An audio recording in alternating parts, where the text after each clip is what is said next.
சேலம் மாவட்டம் தாரமங்கலத்துல அணைமேடுங்கிற ஒரு பிளேஸ்ல மிகப்பெரிய முருகன் சிலை அமைக்கப்பட்டுள்ளது.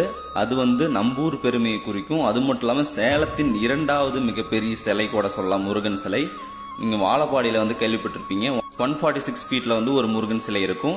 இப்ப நம்ம தாரமங்கலத்துல அணைமேடுங்கிற ஒரு பிளேஸ்ல 76 ஃபீட் இன்னொரு முருகன் சிலை நிறுவப்பட்டுள்ளது.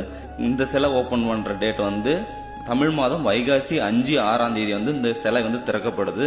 முருகன் சிலை ராஜ அவதாரத்துல இருக்காரு. சொல்ல போனா தாரமங்கலத்துக்கு இப்படி ஒரு கோயில் வந்தது ரொம்ப ரொம்ப மகிழ்ச்சியாகவும் இருக்கு, ரொம்ப ரொம்ப சந்தோஷமா இருக்கு. யாரெல்லாம் அந்த கோயிலுக்கு போயிருக்கீங்க, இந்த கோயிலுக்குலாம் யாரெல்லாம் விசிட் பண்ணியிருக்கீங்க அப்படிங்கறத கீழே கமெண்ட்ஸ் பண்ணுங்க. சப்போஸ் இந்த வீடியோ உங்களுக்கு பிடிச்சி ஒரு இன்ஃபர்மேட்டிவா இருந்துச்சுன்னா மறக்காம ஃபாலோ பண்ணிக்கங்க. நம்பூர் சேலம் மக்களுக்கு இந்த வீடியோஸ் எல்லாம் பகிருங்கள். அதில் ராஜமுருகன் கோயிலுக்கு வரணும்னா சேலத்துல இருந்து கிட்டத்தட்ட 15 கிலோமீட்டர் டிராவல் பண்ணி கேஆர் தோப்பூர் அணமேடுக்கிட்ட நம்ம அந்த கோயில்